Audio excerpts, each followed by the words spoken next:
What is up, guys? Welcome back to the Kick-Ass Podcast. It is I, Ashley. We are sadly not live again, but I wanted to sit down and discuss some big happenings from this week in the world of wrestling. I had a little bit of some free time in my late evening here. It's actually early morning hours. Um, so I wanted to sit down and do a quick video and discuss the latest happenings from this week. Of course, we had a big debut on Raw, which I definitely want to talk about. A little bit of updates from him as well, and an interesting tidbit from his brother, which we will be getting to here in a few moments. And then I also want to take a look at the pretty big deal, the pretty big announcement that WWE and TNA will be officially joining forces and establishing a partnership. So we'll take a look at the article there. And we may touch on AEW here, depending on how long I ramble on towards the end here. I'm not feeling too great again. I don't know what it is, man. This sickness just keeps trying to get to me. So my throat is a little not great. I'm a little nasally. And I know it doesn't sound too great listening to someone like that. So I don't want to kind of uh belabor the point, as they say, or extend my welcome or anything like that. So I just want to say thank you though, for everyone. If you are watching the video, thank you so much. If you have not already, please feel free rather to like, subscribe, drop a comment on the video here. I may splice it up depending on how many segments I get into here, to make it a little bit easier to digest. Some of the shorter videos are a little bit easier to watch and just quicker watch too, right? I know sometimes, especially me, the way I ramble. Sometimes if you see like a 40+ minute video, sometimes it's not something that you want to sit there and watch. We just want to kind of get to the topics at hand. So I'm definitely that person. Just depends on the day for me. I like to either sometimes sit down and throw on a video that's like 40 minutes plus because I know I'm like doing stuff if I'm cleaning or whatever. Or if I just want something quick and easy, then those quick clips are cool too. So I'm gonna be kind of working on that in the future here as well. Got some stuff in mind as we enter 2025. But as always, just want to say thank you so much, guys, for being here. And if you have already subscribed, I appreciate that. If you are new here, I appreciate you as well. But definitely drop a comment, just because I love hearing what you guys have to say and what you guys think, especially since we aren't live here right now. Obviously, I can't interact with you guys. So it'd be cool to hear what you have to say and what you guys think after the fact. But with all that fun mumbo jumbo out the way, we will be getting to the guy, right? As Michael Cole phrased it, the worst kept secret in the wrestling world, and that is Penta. Penta's debut is official on Monday Night Raw. I think it was just fantastic. It was so fucking well done, guys. Like, the fact that he already feels like a star is telling, and it's a obviously a great sign. And again, there have been stars or wrestlers in the past where they debut with some decent hype, and WWE puts some time and effort into their entrance and their package, and then they kind of fall to the wayside. I don't have that feeling with Penta though. I think that they are going to go as far as they can with Penta. I think they have a lot of plans for Penta, long-term plans for Penta, maybe even WrestleMania plans for Penta. I would be actually surprised if they don't, especially since we don't have his brother here right now, which we'll be chatting about here in a moment as well. But I think, especially until if and when, right? Not even if, but especially until Rey Fenix is able to come into WWE, which is probably going to be towards the end of like the end part of 2025. I'm not sure exactly. I would imagine it's not the end of this year, beginning of 2026. Um, so I think you need to push Penta as much as you can. Don't obviously overdo it, right? Not saying, and I'm not delirious thinking he's gonna be like the next main event or anything like that. But I don't think he needs to be right now. I think that's the fun part about it. I think the way they presented him on Monday was just so perfectly well done, and I sometimes like I try not to even put labels on stuff like that, but I have to with that. It was just perfectly done. I think that kind of just taking a step back and looking at the whole effort that they put into it, even leading up to it, right, with the vignettes. And I loved how they kind of it was like a progression, right? They dropped little seeds, and then it got closer and closer, and then it was obvious. And then what was it, the week before, they had his actual logo with the word Penta in it. And I love how they've done his logo as well with the his new merch too. I mean, Oh, it's sick. I was this close to buying, and I still may buy a hoodie because the merchandise is just insane, and the fact that they already had. I don't think they had a hoodie as of Raw. The hoodie I think was added later this week, but they had the shirt, a white and black version, and his mask on WWE Shop already ready to go. Gonna bring the merch up right here. It's sick. It's fucking sick, guys. Like when I tell you I wanted to just like open the checkbook as they say, right? I mean, obviously it's not that.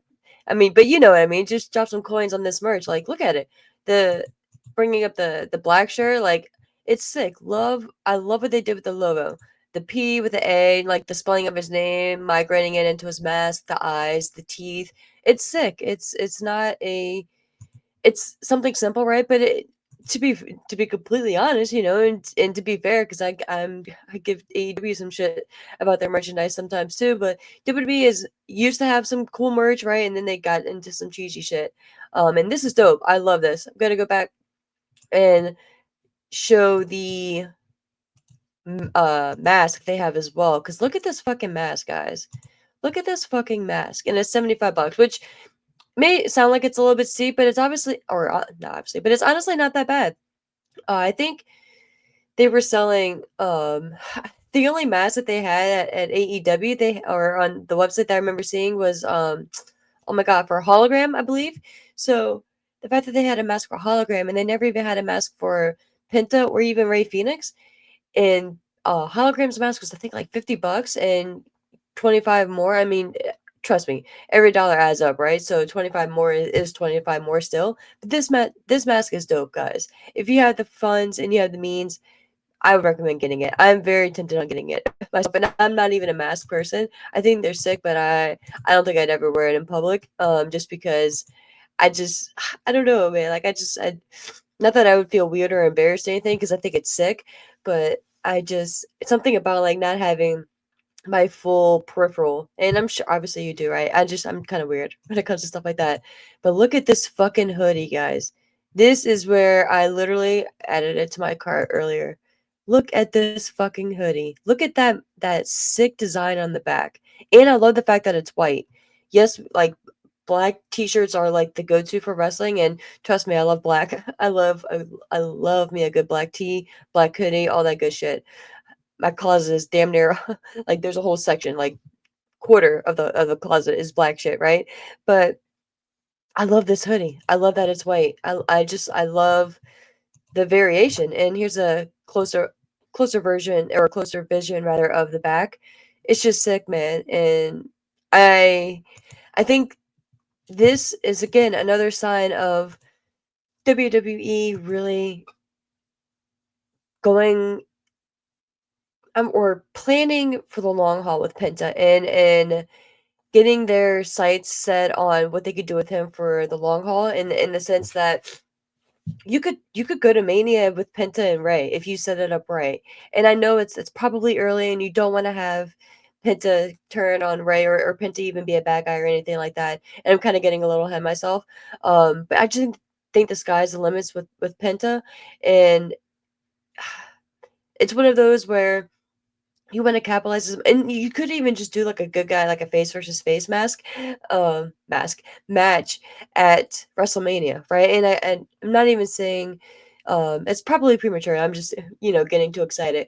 Um, but the fact that they want to at least in a lot of ways, probably too, just to throw it in AEW's face just for the pettiness.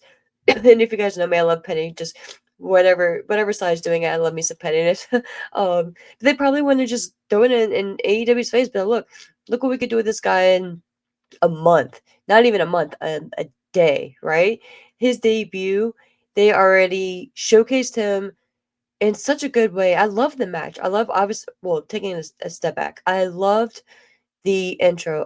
The music wasn't terrible, I was kind of worried about the music because they have not been hitting on the music in WWE lately.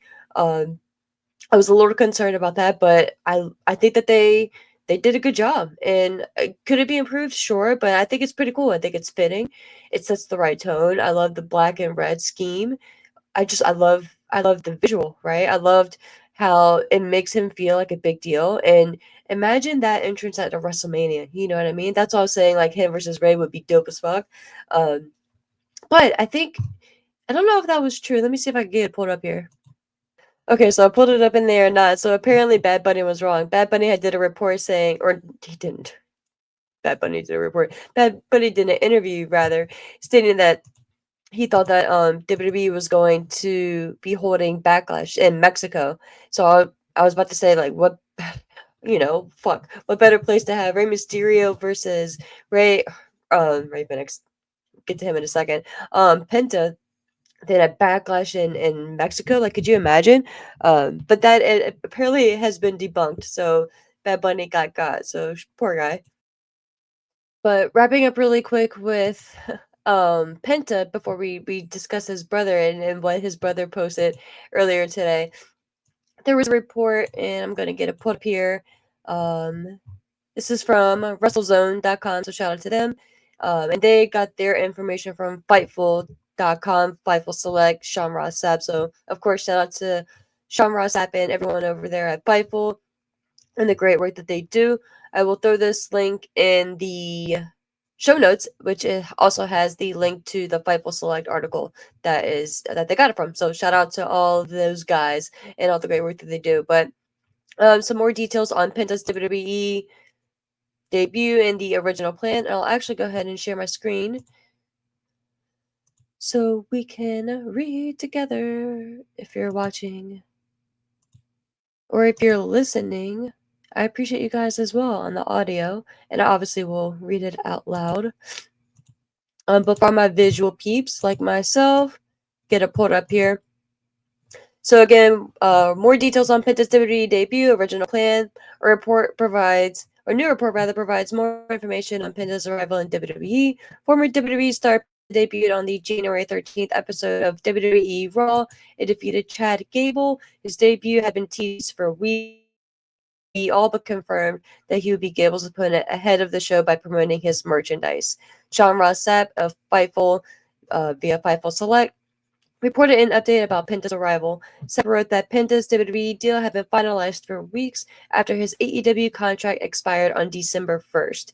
The report noted that Penta was originally slated to team up with Rey Mysterio and face the New Day, but the plan was changed. Sapp cited sources who claimed that the merchandise release ahead of the debut was a happy accident, which, hey man, it is what it is. I think it just actually kind of added more excitement to the debut. I don't even think that was a because it was one of those two where we already knew, right? If it was a completely like oh my god, like complete surprise, right? Like no, like versus like the Hardys returning at WrestleMania, right? Like if their merch had got leaked, that would have been a big deal. But this we already knew, so I wasn't even mad about that.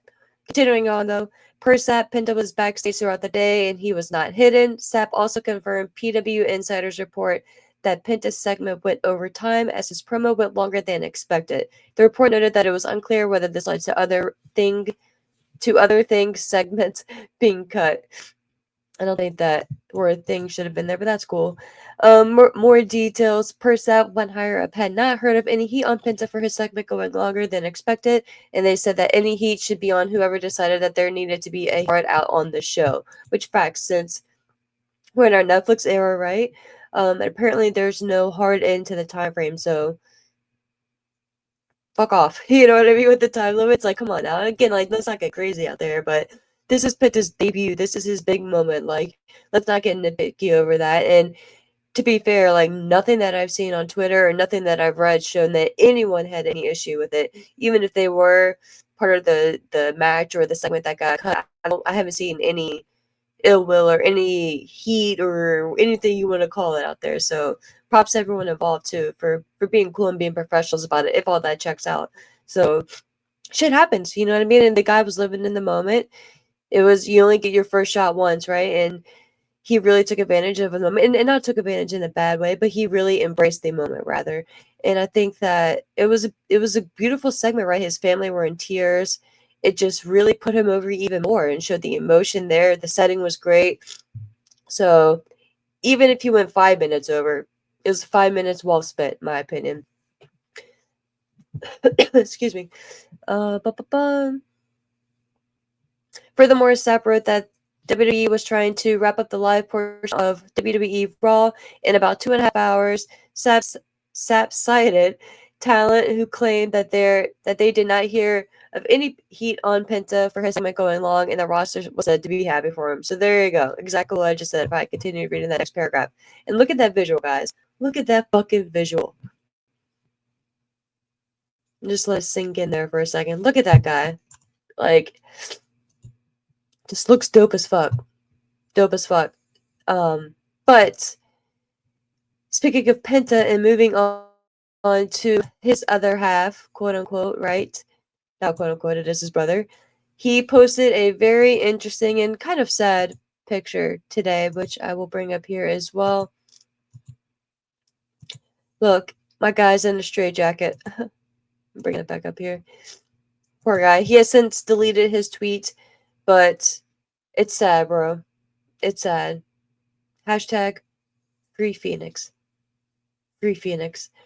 It's just sad, man. It's sad because the guy has just so much talent and just so much to offer, and the fact that they're not even using him. Like, if you're gonna extend his contract and you're gonna keep him, and you want to say like, okay, like, yeah, you got injured and you owe me this time, you owe me this, you signed for this amount of time and you weren't providing for me. Okay, cool. He's not providing for you now though.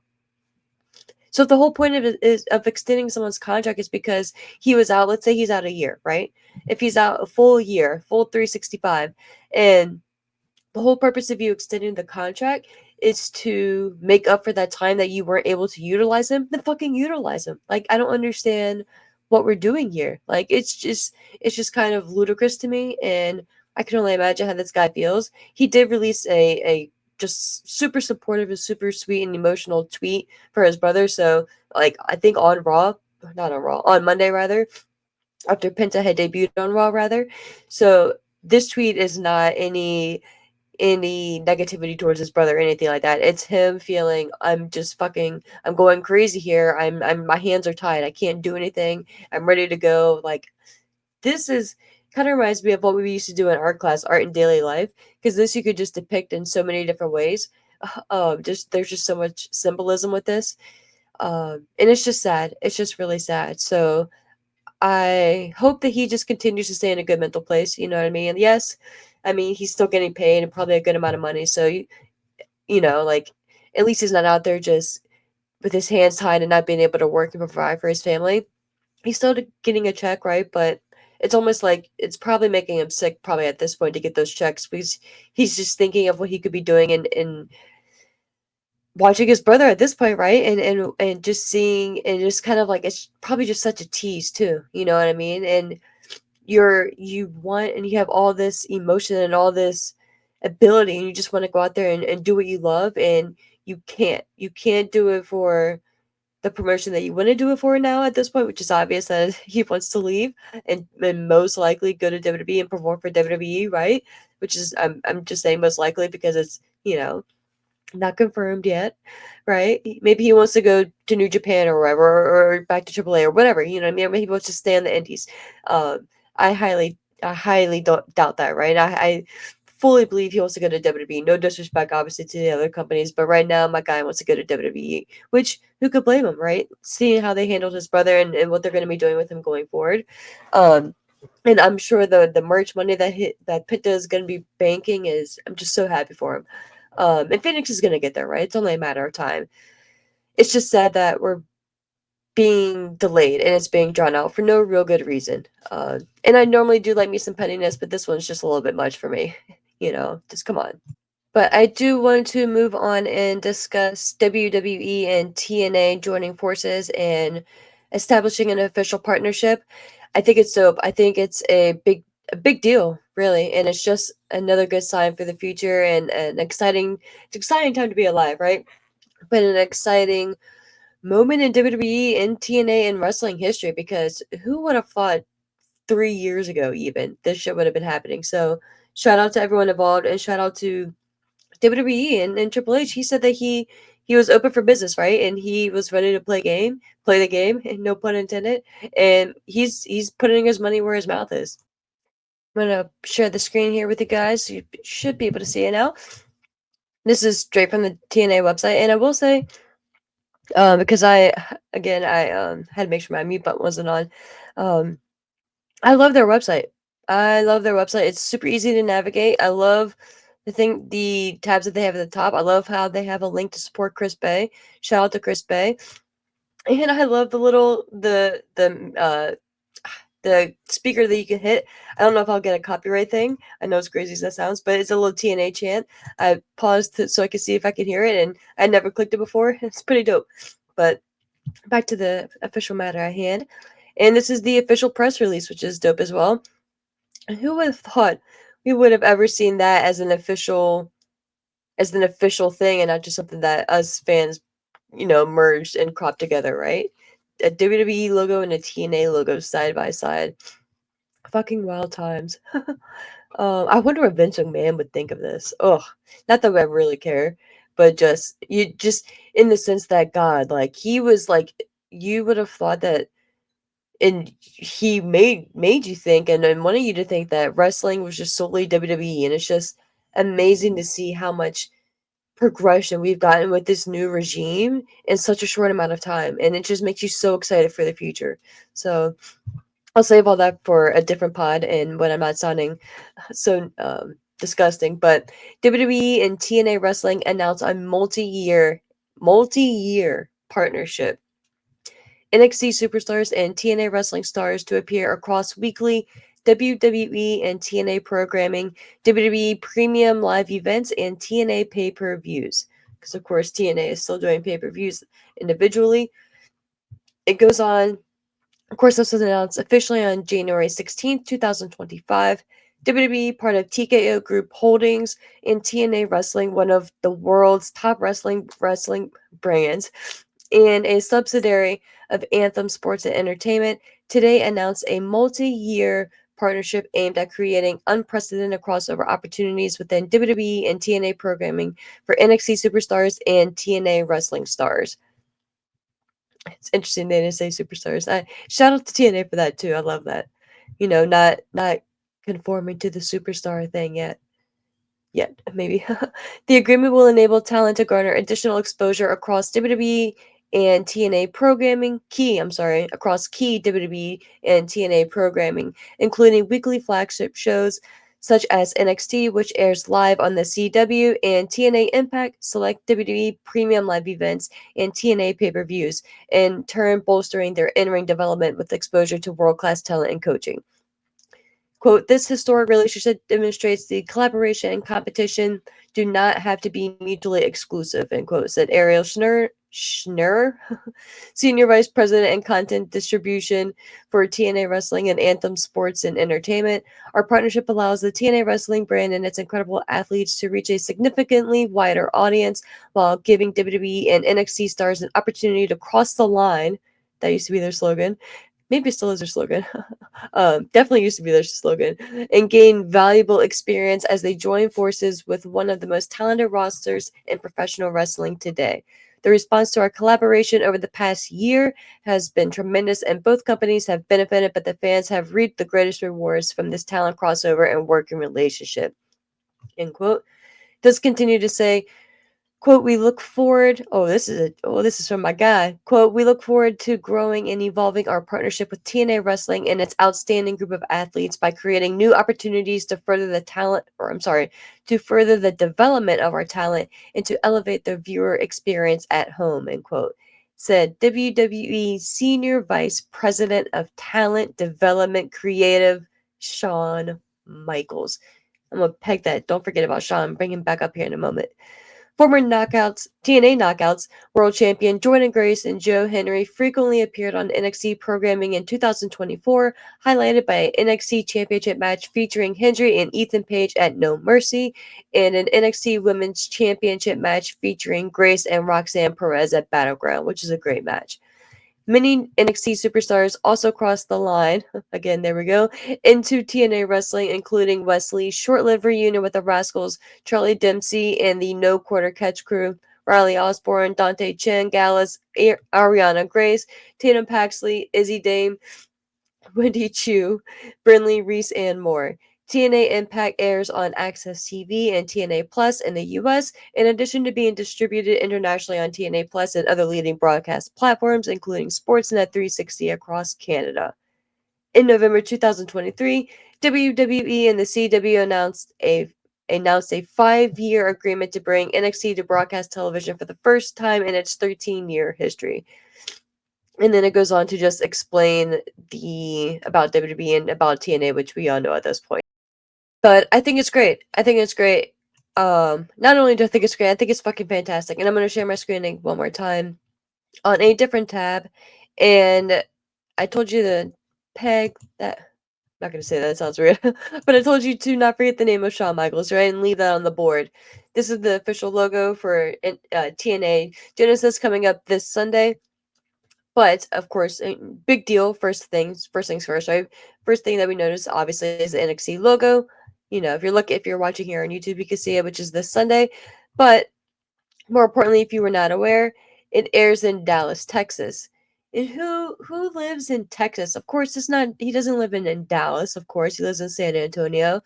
None other than my guy Shawn Michaels, who, of course, and conveniently and makes sense, right? Had a quote in that press release, which he is the face and the figurehead of TNA of NXT. So that would make sense that he would have a statement to provide. But I just think it's almost too good to pass up to not have Shawn Michaels show up in at TNA Genesis, especially with them being in Texas. That being the main thing, right? And just to kind of do a Triple H thing and not just come out solely, right? Because you don't want the perception now to be that WWE, like NXT, is taking over TNA, and you don't want NXT to be the focal point, and you don't want NXT talent to continuously go over. You don't want it to be one sided. And if it becomes that, then definitely get on here and talk shit about it, right? But I don't have that feeling. I don't think you go to this extent to make an official partnership just to shit on your partner, right?